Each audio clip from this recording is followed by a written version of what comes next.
Thank you for listening to Lone Star Community Radio.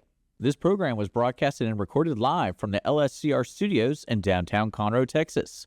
Lone Star Community Radio is supported by listeners like you. Donate and sponsor today. For more information on getting involved with Lone Star Community Radio, contact us at lscrstudios@gmail.com or visit us online at www.irlonestar.com. Thank you so much for joining us for Library Tea Time, where information is always brewing. I'm Brandy, and I'm here with Mandy. Library Tea Time is sponsored by the MCMLS Friends of the Library groups. Thank you, friends, for all that you do. Yes, thank you, friends. All right, so our guest for today's show is Michael Cook. And Michael's from our Genealogy and Preservation Center here in Conroe at the Central Library. Welcome, Michael. Thank you for having me. We're excited to have you here because there are a lot of things happening at the Genealogy and Preservation Center in October, like a ton. Mm-hmm. So don't fall asleep on us. No, it's filled with spooky information. Well, okay. We're not indicating that the Genealogy and Preservation Center is haunted at all. But, you know, there are lots of things in there that could be. Well, if it was, we'll host tours. I mean, if that's what gets people in, we'll host ghost tours. That'll work. All right, Michael, so tell us a little bit about yourself. How long have you been with MCMLS? So I've been with the library for a little over 3 years. I've been in the genealogy department for about almost 3 years. It will be 3 years next month. I really enjoy working here. It's phenomenal. I really enjoy specifically the department I'm in. Genealogy and preservation work specifically, I think, is really important and often not provided to communities that likely need it the most. Right. So the fact that the Montgomery County Library System has a place like this is, I think, fantastic. Yeah, and it's the fourth largest in the state of Texas? Third largest. Third. Don't tell Galveston. They'll argue with you. But until they can prove it, we're taking the third spot. Okay, So. we'll take it. And when you say Galveston, do you mean the Rosenberg Library that's in Galveston? Or is it a different library? I think it's the Rosenberg. I'm not sure. I try not to keep my eyes on the opposition. I focus on us. You know what I'm saying? You're supposed to keep your eye on the competition? Well, we're looking at the people above us. We're looking at Houston and Dallas. You know, I mean. Okay. All right, Michael.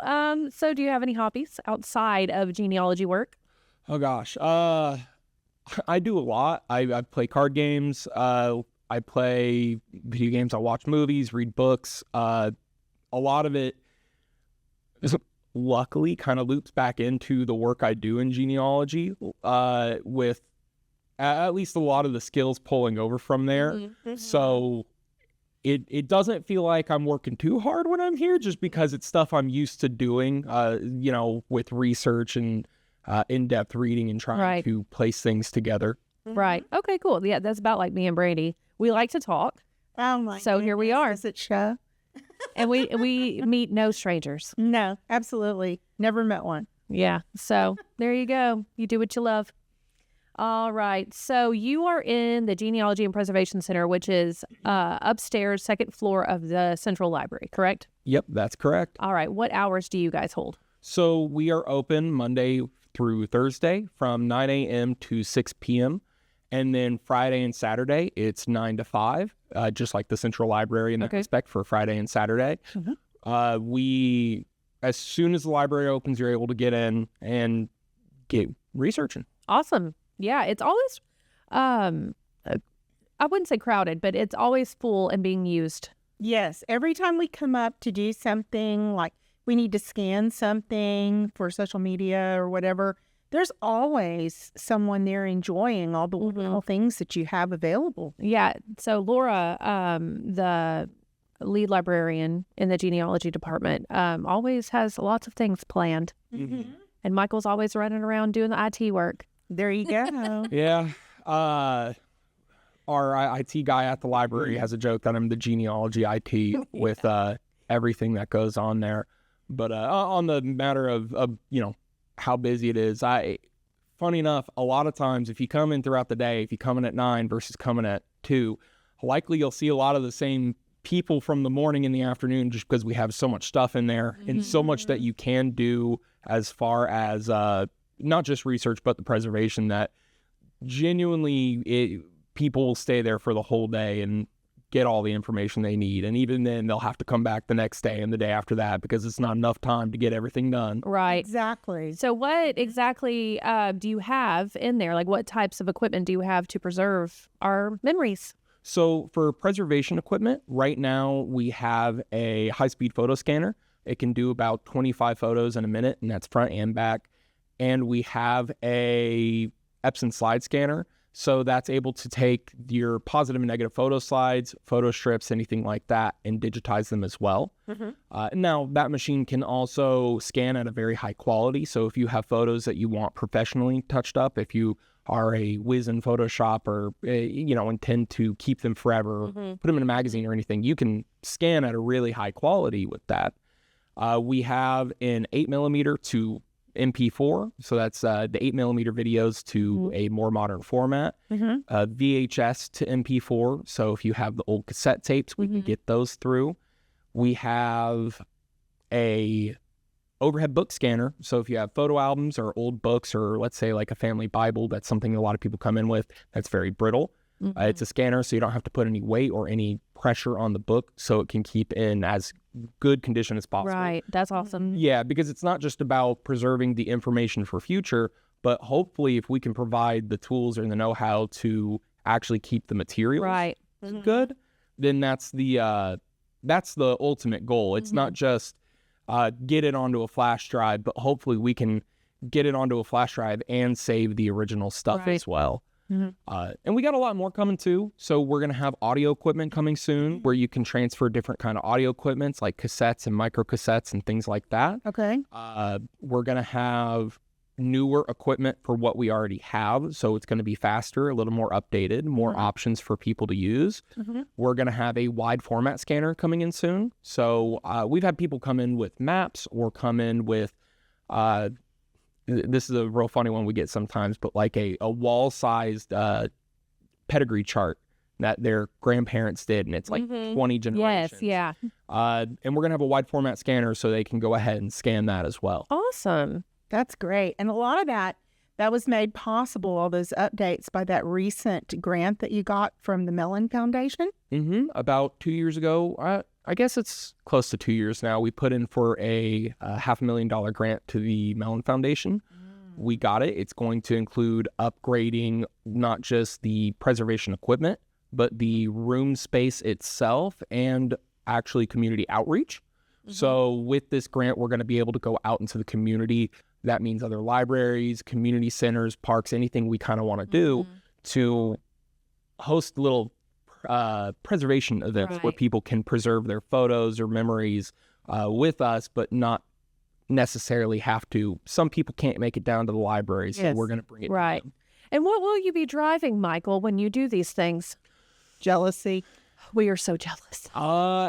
It's a cargo van. I'm not entirely sure the make or model. I've not seen the spec sheet myself, but the idea is it will be a cargo van, and we'll have equipment in the back that we can then set up at the different libraries. Specifically, we've had questions now that the KB branch is open. We were lucky enough to be invited to come out and do a little booth and talk about what we offer. And a lot of people were hoping we'd be able to offer preservation at the KB branch. Right. So once we get this going, we will be able to provide things like that. So it'll be like little workshops at different libraries. Yeah, something like that. I don't know if we have a permanent plan in place, but we have a tentative plan. We have something like an idea of what the plan is right now.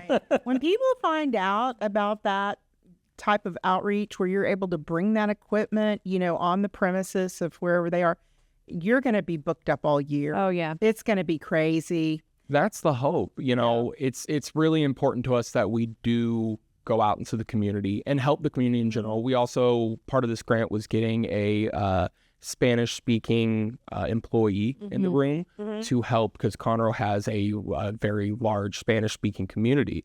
And I mean, I can only speak for myself in that sense, but I am not bilingual.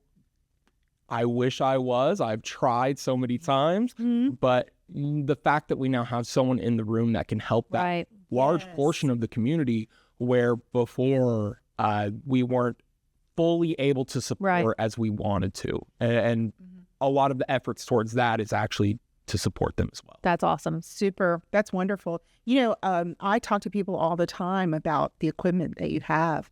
And Brandy is the silent I am. genealogy assistant. I really am, because I know how important it is just from talking to people that I know. And then when we go to outreach events and I start talking about the equipment that you have available, and primarily I'm talking about like the scanners, because one of the big things that people ask me all the time, very common example, they say, my wedding album, I have 3 children and all 3 want my wedding album.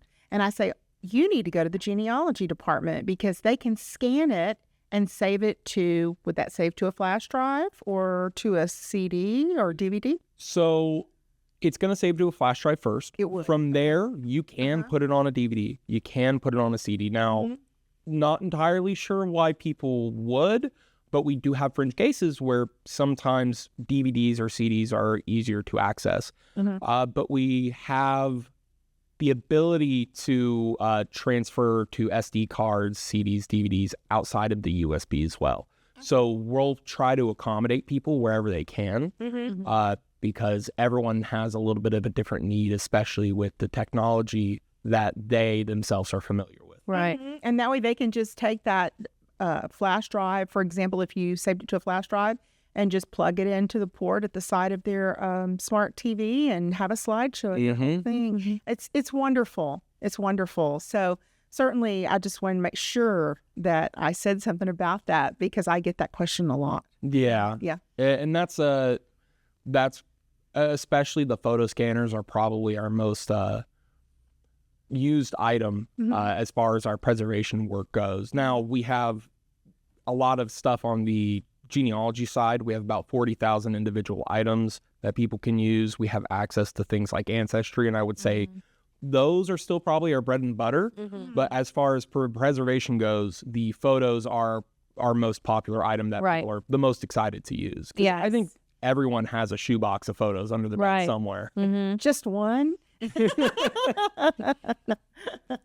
Brandy is the organizer.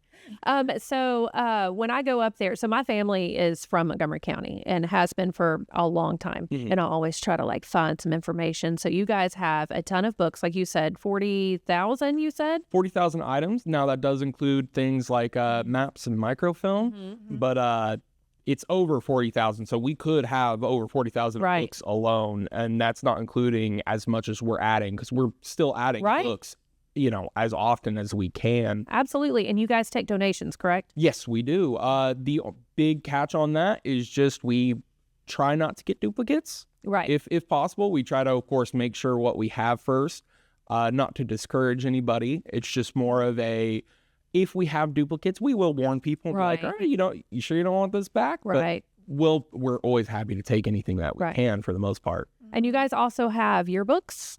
Yes, we have yearbooks primarily for the Conroe High School, but we do have for the Montgomery High School, the Willis, the Magnolia, as well as some fringe ones like Booker T. Washington and places like that as well. Cool. That's great. Yeah, they're fun to look in. They are fun. I found it wasn't her most flattering photo because she was pretty young in it, but I found my daughter up there. Oh, really? I did, when she was probably first year high school. Yeah. So, okay. So, in addition to yourself and our bilingual staff member, what's her name? Stephanie. Stephanie. In addition to you and Stephanie, who else is up there with you guys? So there is the head librarian for the department. Her name is Laura. Y'all have actually had her on the show before. She's the one that does the planning for different programs and events. She helps with collection development. She's an all-rounder. She runs the department, for mostly self-explanatory. Then we have Cindy. She is a step above me. She's higher on the totem pole, and she does a lot of work in there. She is very much probably the backbone of the room. She helps with collection development. She's incredibly knowledgeable. She is a wealth of information if you're ever in there and stuck on something. And so is Laura. Laura and Wendy, which I'll get to in a second. Those three are, beasts as far as it comes to genealogy. They could find anything if you give them enough time. They are really good at They're it. the PIs. Yeah. And then we have Wendy. She's our part-time. She's in the same position as me. She is just, not to, I guess, reiterate what I said for the last two, but same with the last two. She is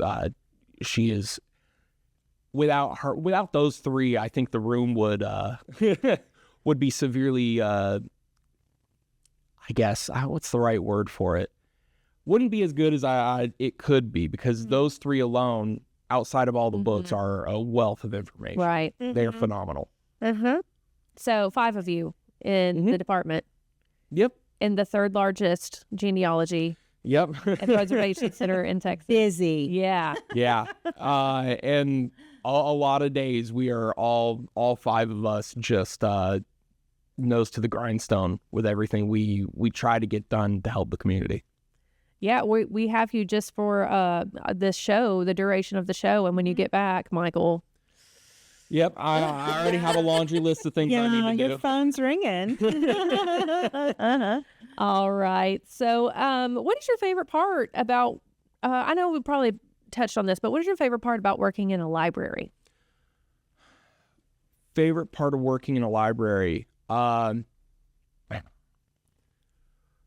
a great question. I guess it's hard to put into words. As a kid, my mom would always take us to libraries for library day each week. And so I grew up going to the library a lot. Of course, when I was in college, I wasn't about to start buying books. I didn't have the money for that. So using the library for things like that. So I've always had a affinity for libraries. And the opportunity to work in one, I think, is great. I guess my favorite part is getting to help people the same way over the years I've been helped in libraries, whether that's finding a specific book that they really want and being able to supply that to them so they don't have to spend a lot of money on some of that material, or even it's the simple stuff like we get a lot of people who don't know much about computers at all. And so when they come in or are doing genealogy work, sometimes they need an explanation on something simple like what a PDF is. And being able to help them where otherwise they might not have been able to get help is probably my favorite part. Yeah, that's awesome. That seems like a consensus when we interview our librarians. They all they enjoy helping people. Yeah, it's really special, especially when you have those kind of repeat customers that trust you to be a kind of source of information for them. And they come to you knowing that you're going to not just help, but help with like a happy heart. Right. And some people may be very apprehensive at first. They're anxious to get their memories preserved. But the problem is, there's that technology hurdle sometimes, and you make that a smoother transition. As much as we can, computers are known to fight back.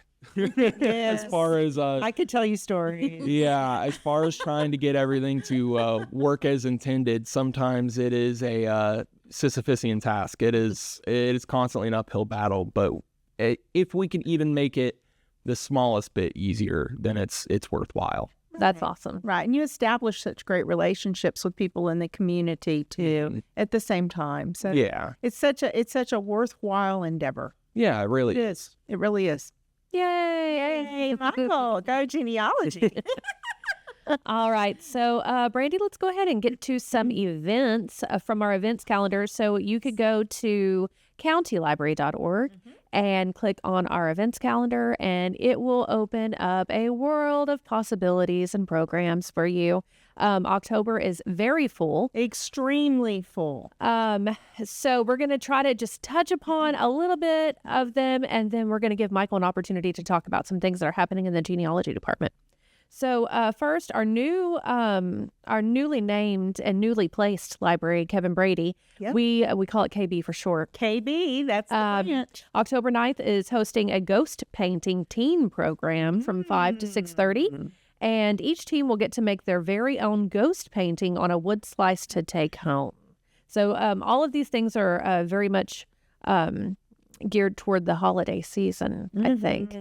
You will definitely not have a shortage of things to choose from. That's right. October, Mandy. All right. So Mitchell, our other the Woodlands placed library. Yes, that's the one at the back. On October 27th, we'll have a Monster Mash dance party children's program. So that's fun.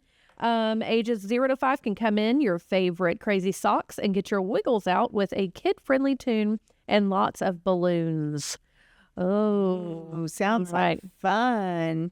And over at the Stewart branch in Montgomery, on Halloween, October the 31st, which falls on a Friday this year, they're going to have something special for the kiddos. It's called the Children's Book or Treat from 10 in the morning until noon, and it's for ages 3+.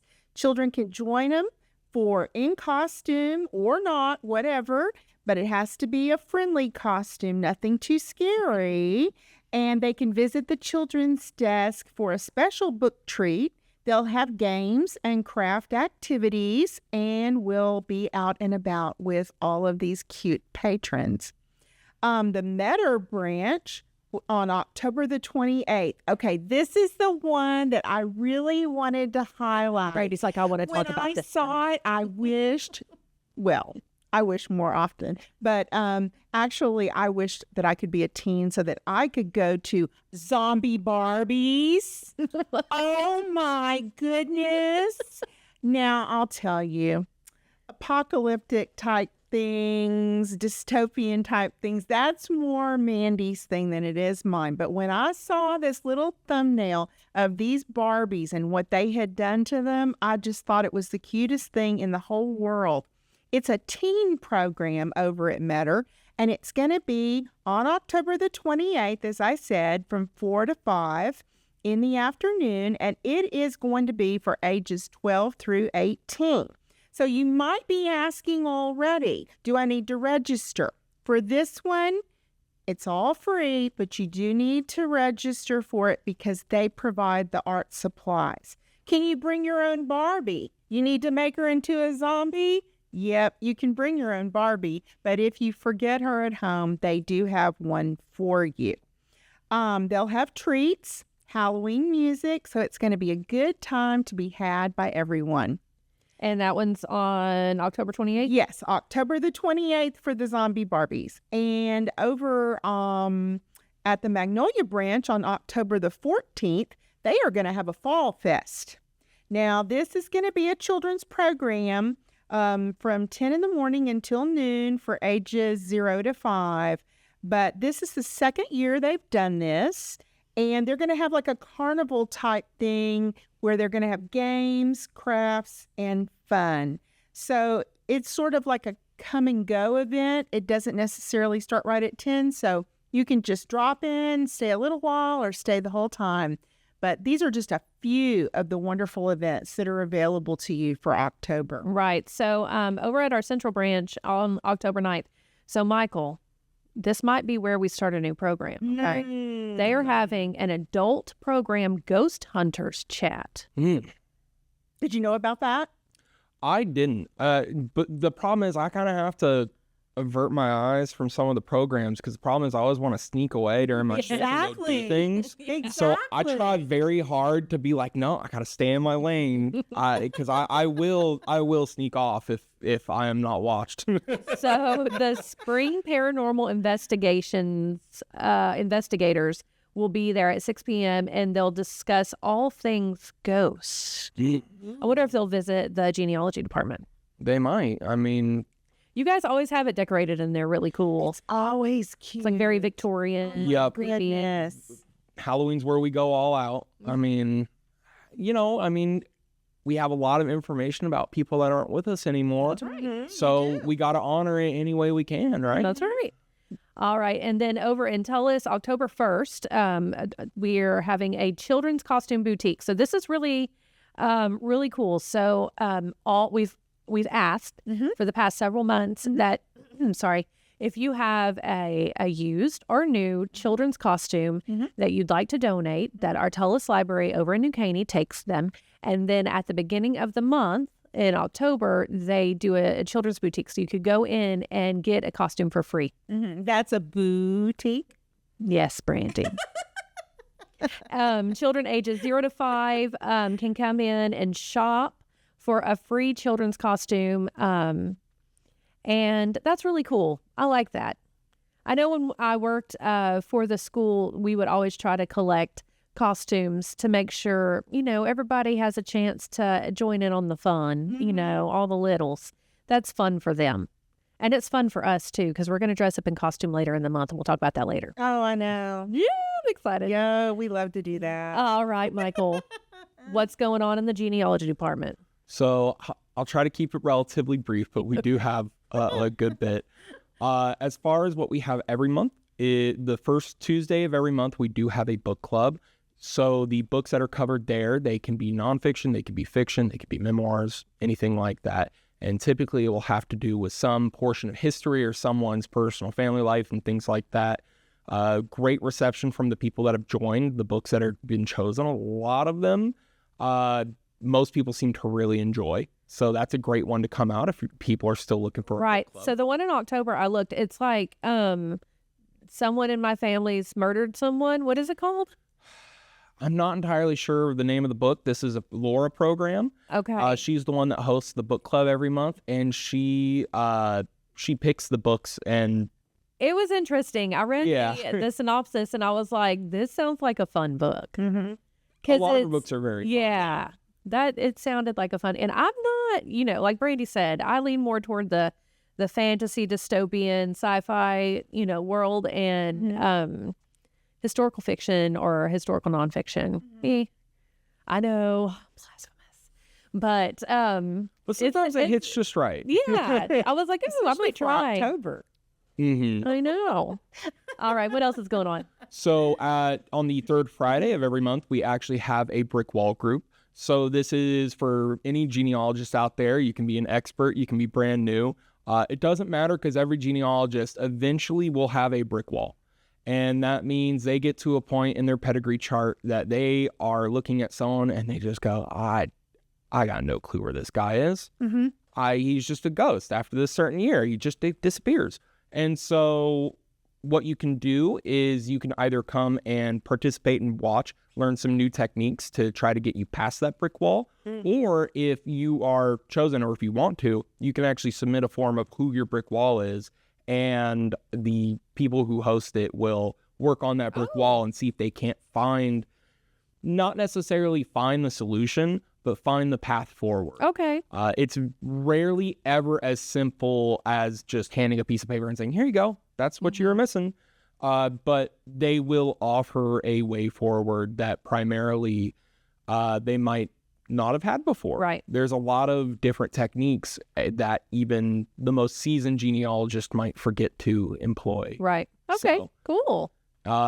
Now for the October specific things, I believe it's early in October. I think October 4th, correct, is Archaeology Day. So October is Archaeology Month, and the Texas, I want to say Historical Commission. I forgot all my papers. Please forgive me. The Texas Historical Commission actually supports a bunch of different places doing Archaeology Day.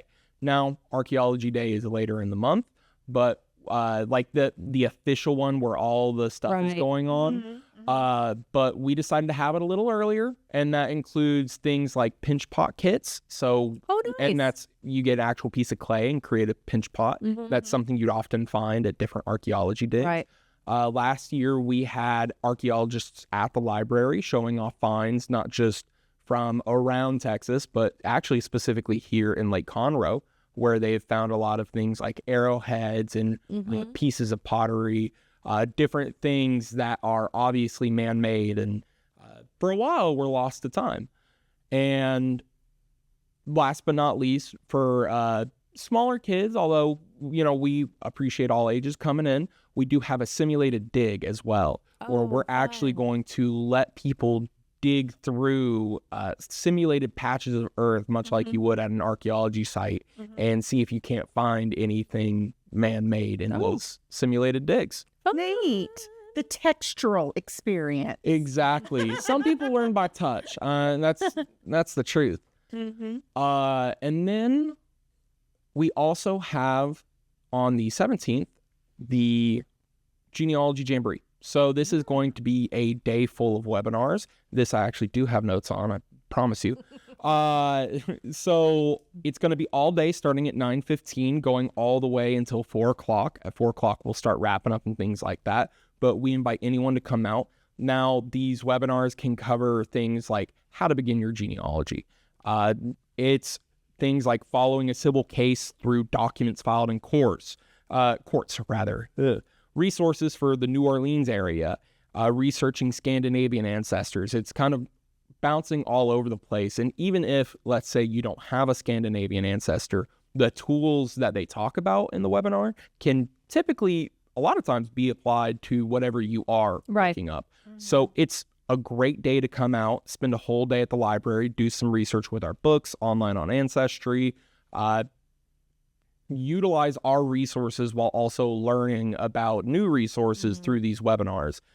Bring a sack lunch. We have a little room at the first floor of the central branch where you can eat your lunch and everything.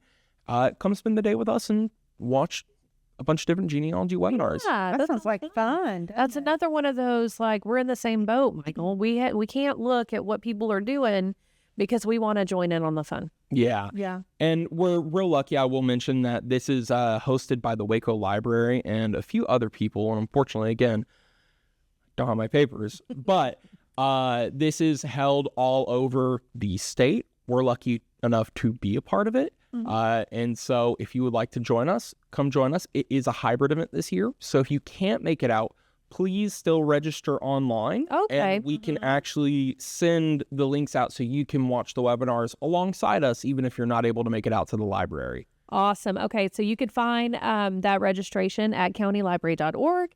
Click on the events calendar, and then just for this particular event, go to October 17th, click on the Genealogy Jamboree, and then there will be a registration button there, and then you can click on that and register for that. So that's really cool. As always, our story times and Baby and Me classes are around 10 a.m. in the morning. And then for our Tell Us branch over in New Caney, we're going to have a bilingual story time that happens at 11 a.m. October 10th, and they happen throughout the month. So we'll have our English-speaking Baby and Me at 10 a.m. and then a bilingual story time at 11 a.m. over there at our Tell Us branch. And our Mitchell and Meadow branches are Family Place branches. And if you want to go experience the Family Place, you could go to those libraries and check those out. We are going to take a quick break, and we'll be back with Library Tea Time.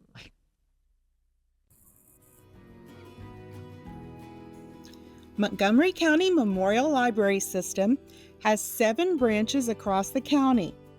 Visit one near you to obtain a free library card.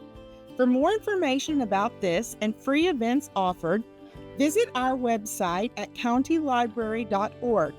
We'll see you at the library.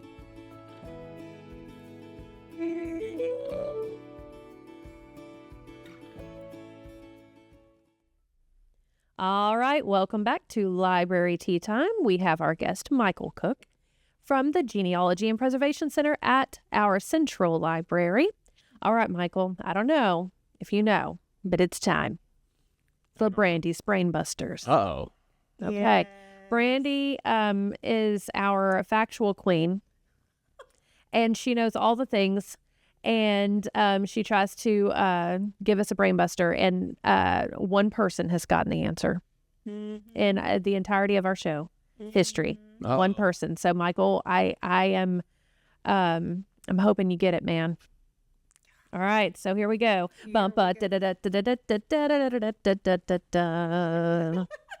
The build-up. Unbelievable.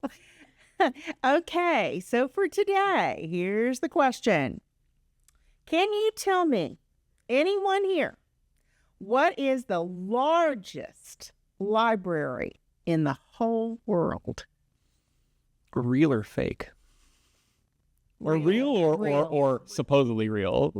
Real. It's real in this case. Okay, so assuming it's not going to be the Library of Alexander at that point. Okay, so if it's going to be the largest library, I imagine it'd be somewhere like China or India. No? Then I don't know. Does anybody else want to take a stab? Richard, do you know? He's got his thinking face on. It's got to be in the United States. It's in the United States. That's your clue. Like the Library of Congress? It is the Library of Congress. Richard! Oh my goodness, that's the second And time. he didn't even know the answer because I didn't put it in there. Yes, it is the Library of Congress in Washington, D.C., and it's being judged by the size of their catalog. Okay. So as of 2021, they have 173 million items. Okay, and it is spread across, get ready, this was even more phenomenal to me, 838 miles of bookshelves. Whoa. I can't even fathom how that would look. I mean, it's so much. And so every single day they add 12,000 items. I don't know. It seems like they would run out of room. I guess a lot of the things are being added digitally, and so I'm that's sure. how, because I mean, if you've already got 838 miles of shelving, I don't even know. I can't even imagine how big. It must be multiple buildings, I'm thinking. So it's very impressive to me. But they have millions of books, manuscripts, photos, films, and maps. Wow. So if you ever get to Washington, D.C., it seems like it would definitely be worth stopping by and having a look at that. Yeah. That would be fun. Absolutely. But very, very good guess, Richard. Very good. Woohoo! Good job, Richard. And he even read a book, manual, technical manual. Oh, yeah. Good job, Richard. All right. So let's see our resources. So every show we try to feature a resource that will help sweeten your tea. And last month we went over some back to school resources. And among those resources was Nat Geo for Kids, Reading Bear, Gale, Miss Humblebee's Academy, Ben's Guide to the U.S. Government, Udemy, EBSCO, Learning Express. So a lot of resources that help with homework and learning. And this show, we want to feature our genealogy databases. So in order to access this, you go to countylibrary.org, and then you go to our services tab, and then use the library. And then down there at the very end will be our genealogy resources. And you'll click on that, and it will take you to this awesome page that does look like our database page, but these resources are geared toward genealogy. So we always have Ancestry.com available to you for free with your Montgomery County Library card. And again, all of these resources are free for you to use with your Montgomery County Library card. Not all of them require a card, but some of them do. So I'm glad that we have Michael here so he can help us go through some of these things.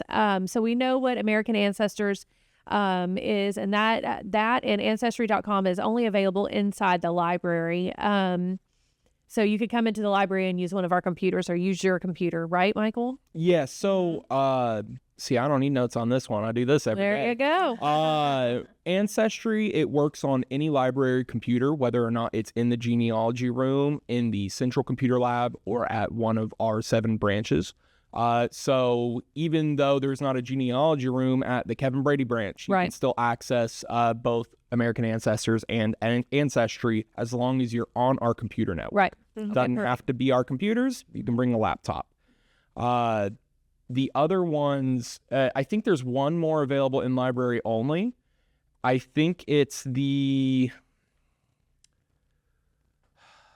No, I guess that changed actually, because originally it was the Courier obituary database, but now we put a lot of new Courier. Yeah, we do. Yeah. We have the Courier is been digitized. Yes, it has all the way through. At this point, I'm understanding, Michael, is it all the way through 1979 is currently available? Currently, and they're adding things. I know it Yes. says 1983 on our website, but we checked, and they are curating things and adding things as we speak. So eventually it will go up to 1983. Yes. But currently it's just 1997 or 1979. And the hope is in the future we can get even more stuff on there. But that is, we used to have, well, I mean, we still have all of the microfilm for the Courier from back from 1895 when we have the first ones that we could reasonably get pretty much all the way to 2018, I think we have in actual microfilm. Wow. So a big goal with, as we're updating the room, was also updating how we could get access out to people. And so we tried very hard and actually eventually got all the way from 1925 to 1983 onto our website. That actually doesn't mean that's all that's available. So from 1895 to 1925, when it starts on our website, we actually have the microfilm. It's like the first 3 films on Portal to Texas history. So even though it says it right there, in 1925 to 1983, you do have the available of 1895 to 1983. And Portal to Texas history should be on this page. If not, it's on our online. It's further down, Yeah. So a ton of databases and resources available to you that's geared toward genealogy and our ancestry research. So that's amazing. Again, you could go to countylibrary.org, services, use the library or use your library, and then genealogy resources to get that. And then the other ones are just online resources and then our databases. A lot of things that is offered to our residents of Montgomery County and the state of Texas with your Montgomery County Library card. Yes. A lot of things. All things free. That's right. She had to stick it in there, didn't she? I did. I was wondering, I was waiting for that moment so I could tell you once again it's free. All right. So October, like we said, is pretty full with a lot of programs and things that are happening. A lot of Fall Fest are being hosted at our branches. And we have some campaigns, we like to call them, that are happening in the month of October. So October is Teen-tober. So look for a lot of teen programs being advertised at your branches. And then we also have Gulf Coast Reads that's happening. So we talked about Gulf Coast Reads is a program that happens across the state or across the Gulf, really, the Gulf Coast region. And I think 3 or 4 books are chosen, and you have an opportunity to read them, and then you get to vote on the best one, and then they get an award. So it's really cool that that it's sort of like the Bluebonnet book for adults. Yeah. Are the nominations already up? They will be soon. I think October 1st, we will start that program, and your libraries will have book clubs available across the county for you to join in and all that stuff and programs. The winner was chosen. And the programs will be based on that book, correct? It was the Faculty Lounge. That is what it was, yes. The Faculty Lounge. So a book about a janitor who was murdered, correct? And sort of the the hubbub around his murder and whether he was a good guy or a bad guy, and people saw it differently. And One of his You know. ashes scattered on the school grounds. yeah, there's a touch of political business in there, but it's an interesting book, and so our programs and stuff will be based around that book. Yes. Okay, so we also have Hispanic Heritage Month that we're rounding out. So Hispanic Yes. Heritage Month started September 15th, That's and it ends October 15th. That's right. And so we are just rounding out that. We've a lot of programs that are happening to celebrate Hispanic Heritage Month throughout the rest of October. So the first 2 weeks of October. Mm-hmm. Fun things. Mm-hmm. And Mandy had already touched upon the bilingual story time over at the Telus branch on Right. October 10th from 11 to 11:45 for ages 0 through 5. And that's one of the very special celebrations. Yeah, but I think they offer that. They offer it all the time. Yes. Yes, Yeah. they do. And then we have not only are we doing programs in-house, but we're participating in programs outside for outreach. Yes. A lot of things are happening. Brandy, you got A it? lot. Absolutely. You know, the library has a community partnership with HEB. Mm-hmm. HEB does a lot of things for literacy and for the library system. So we like to turn around and help them whenever we can. Now, Mandy and I do go out to a couple of different locations.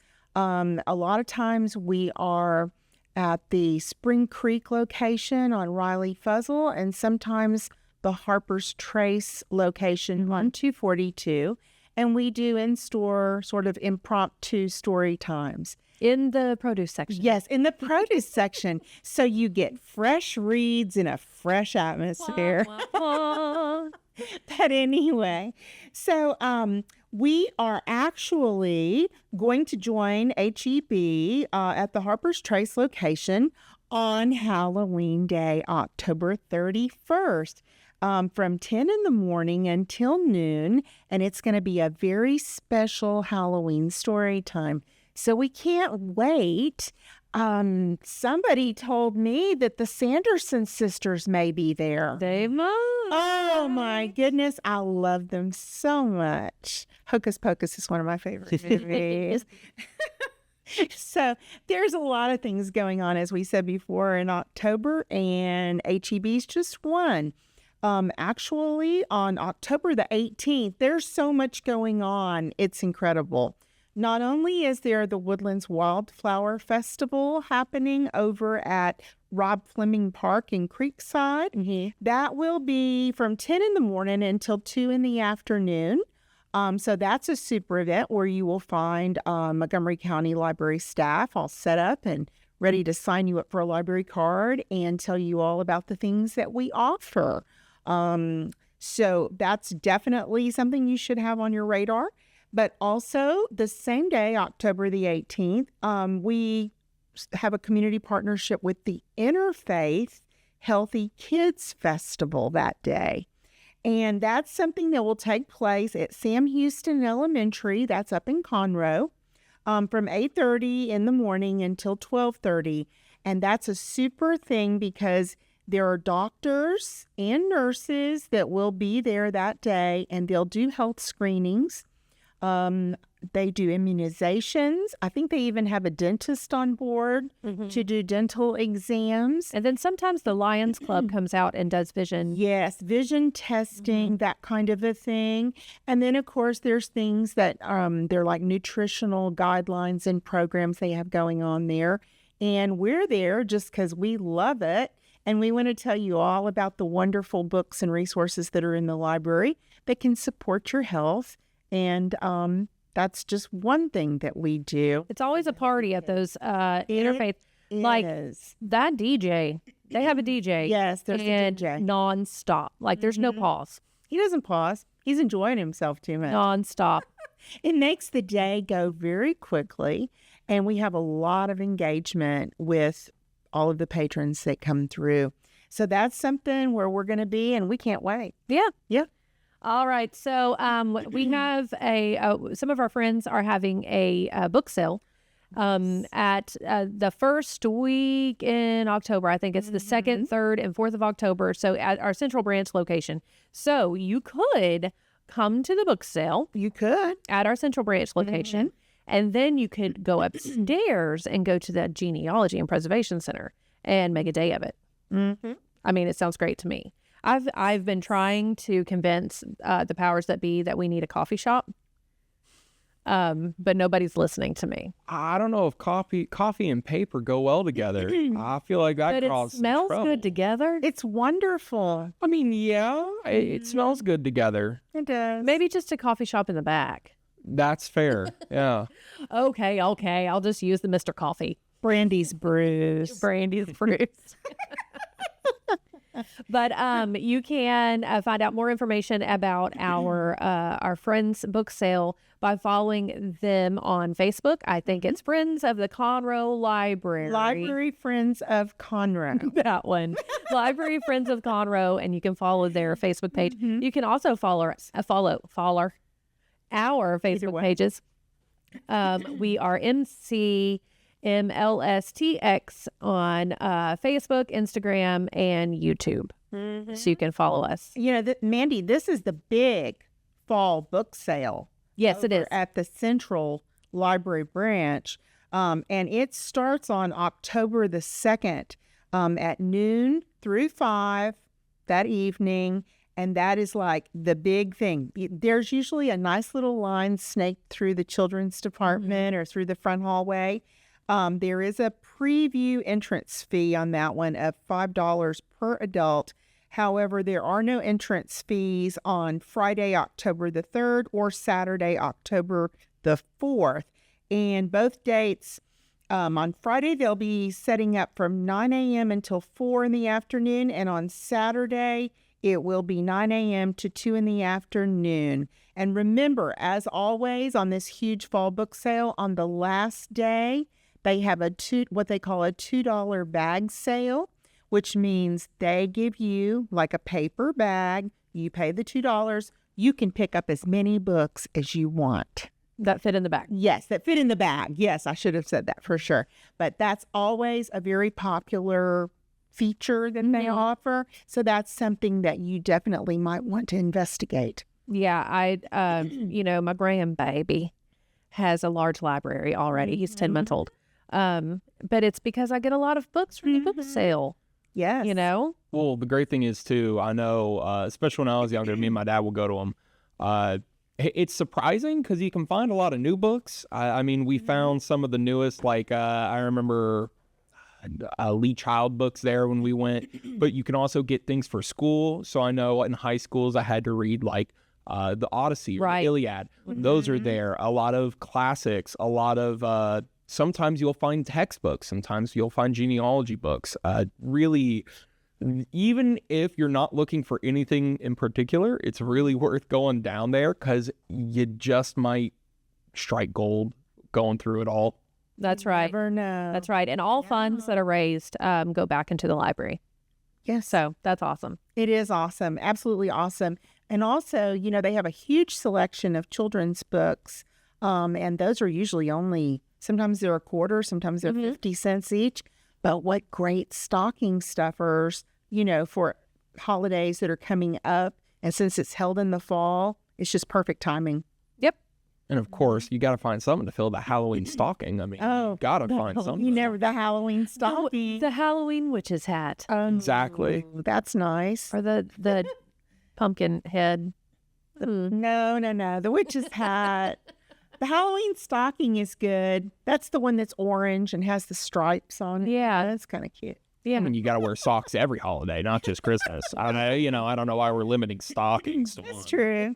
Might as well have one for Thanksgiving too, right? Yeah, it's getting a little messy trying to put the food in there, though, I think. No.